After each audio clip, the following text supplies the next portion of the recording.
Hey guys, welcome back to Clownfish TV. This is Kneon, not here with Geeky Sparkles in this video, but I'm going to talk about the new Scott Pilgrim anime on Netflix.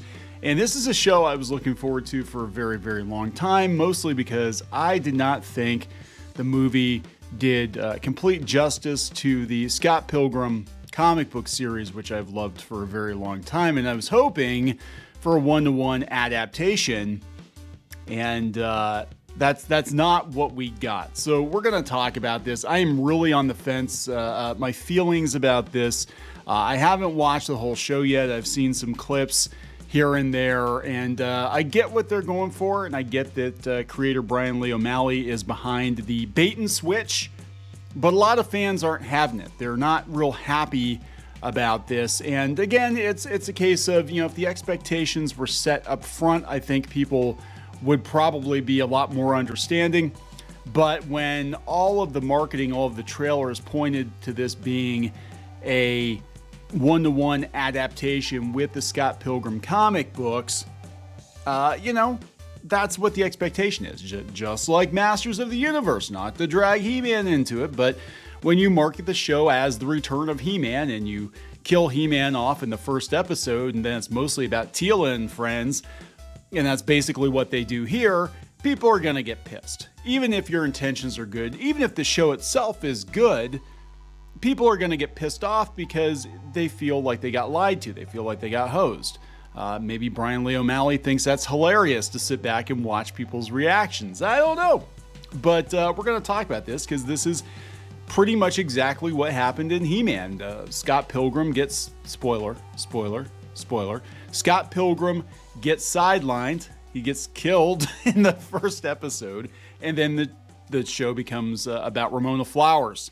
Scott does come back, but it's radically different from the comic book, which some people appreciate. But again, the expectation was this is the Scott Pilgrim comic book series in animated form with the voice actors from the movie.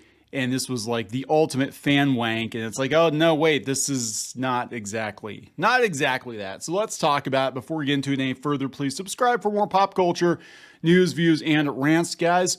No woohoos from me. I don't woohoo very well. I really don't. It sounds very forced, and I will give you a silent nod, which you cannot see. Go out to shopclownfish.com, guys.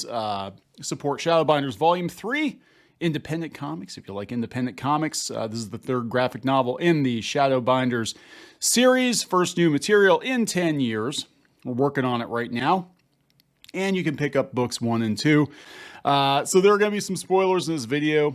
If you haven't already gathered that, if you haven't watched the Scott Pilgrim Netflix series and you want to watch the Scott Pilgrim Netflix series with fresh eyes, don't watch the rest of this video. So that being said, I think we're going to rip the Band-Aid off, and I think I can show you a little bit of this. So here is the point where the Scott Pilgrim Netflix series goes off the rails and it becomes its own thing. Scott Pilgrim versus Matthew Patel. And of course, we know how this ends in the comic. And in the movie, Scott Pilgrim defeats Matthew Patel, except in this version of the story, that is not what happens.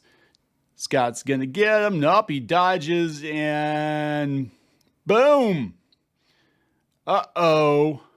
And all Scott has is like 51 cents or whatever, and everybody's shocked. Scott Pilgrim is dead. Scott Pilgrim is dead, guys, and then the rest of the show becomes more about Ramona Flowers. Now, you could ask yourself, why didn't they call it the Ramona Flowers Show? Why didn't they call Masters of the Universe Revelation Teela in the Masters of the Universe? Because you wouldn't watch it. You wouldn't watch it if it was called Ramona Flowers. Ramona Flowers versus her exes. So a lot of outlets, a lot of reviewers are praising it. They think this is like the best thing ever. In fact, it's got like hundreds across the board. And I kind of knew something was up because even the title, Scott Pilgrim Takes Off, I'm like, why is it called Scott Pilgrim Takes Off? Why is it not Scott Pilgrim or Scott Pilgrim versus the World or one of the other titles from the comic book series?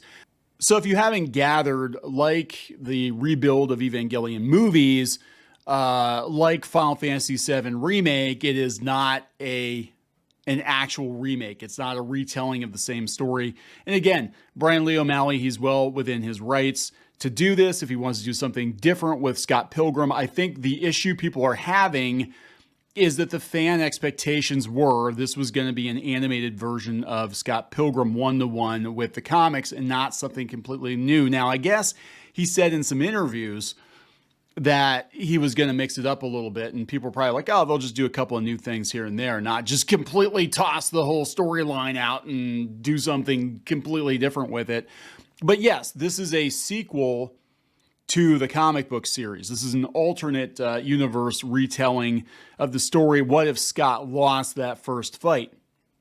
And again, if the expectation was set, I don't think the backlash would be there. Just like Kevin Smith's Masters of the Universe, if the expectation was there that this show was going to be more about Teela than it was He-Man right up front, people would have probably been okay with it. You know, if you're like, oh my God, there's a new Scott Pilgrim series, and then you actually show, like, yeah, what if Scott lost? Then what happens? And people will be like, oh, that's interesting. You know, now they're just pissed. And there are a lot of people that are legitimately pissed about this, including, I think, Saberspark, who does a lot of cartoon reviews. People asked him, you know, they saw the series and they're like, oh, he's going to freaking love this. And he's like, nah, I don't love it. And so I think it's going to be very, very divisive. And this might not hit the way that they were hoping it was going to hit. And really, getting Scott Pilgrim right, they had all the components. They had the voice actors, the actors from the movie. They had the producer, director from the movie. They had Anamanaguchi doing the music like they did in the video game. And they had some really phenomenal animation. And if they had done a one-to-one adaptation, you know, even to start, I think it probably would have landed very, very well with people. I think that they would have been like, damn, this is awesome. Then I'd do a follow-up where the story changes. That's me. I'm not in charge. I'm just saying, I think because of the divisive nature, this show is not going to do as well as it could have done. And if I were a Netflix executive, you know, even if Brian Lee O'Malley had an idea like this and it's his creation, whatever, I'd be like, you know what? We did this with He-Man before and it pissed people off. I don't know if we want to do this again with Scott Pilgrim. We kind of want people to think positively about the show. We kind of want people to think positively about us. I can't wait for Avatar: The Last Airbender when Aang falls off Appa and breaks his neck. And then Katara takes over as the Avatar, you know? It's like, I can't wait for that plot twist. So yeah, people are not real happy with it. This is an article from Polygon. They're like, yeah, this is fantastic. Of course, the outlets that you would expect to like it, Polygon, Kotaku, the Mary Sue was gushing over it. They're like, this is the Scott Pilgrim we need. And, you know, this has kind of been building for a while now. A lot of people have been, as much as people like the Scott Pilgrim movie, as much as they like the comic books, they're starting to look at it now with current year eyes and current year sensibilities. And they're like, wow, Scott Pilgrim is kind of a dick. He's kind of a douchebag, and the movie was kind of problematic. I mean, it's not as problematic in comic book form, but people are looking at it now like, yeah, Knives is underage. He's kind of a douchebag. Like, he's a douchebag to everybody he meets, and he thinks he's the hero of his own story. And that was part of the charm of it, too. It was like, this guy is just a schlub, right? He's a loser, but he thinks he's the hero. But, you know, they want to deconstruct that now. And that could be Brian Lee O'Malley just being an adult now, or more of an adult now than he was when he wrote it, or just, you know, deciding that he wants to cater to, you know, a certain demographic that has found problems with his work. But this is from MovieWeb a couple of years ago. It was problematic because they fetishized Asian schoolgirls. It was problematic because Scott isn't a hero. No, Scott's not a hero. He's kind of a dick. Scott Pilgrim is a dick, you know. Problematic. Entertaining manic pixie dream girls. Basically, Ramona's there to be this unobtainable dream girl for him. I don't know. She's used good. She's had 7 evil exes. You know, she's got a lot of miles on her. But she looks pretty good, I guess. Not problematic, unique gay characters. I actually will give them that. I think Wallace Wells was handled pretty well. To be determined, toxic masculinity. Toxic masculinity. So Scott has issues. A lot of them revolve around his relationship with masculinity. He sets off on his venture to defeat Ramona's 7 evil exes as a method of fighting toxic masculinity. Scott himself is an example of this. His goal of erasing Ramona's romantic past is an example of an adolescent boy's misogynistic mindset in regard to the dream woman.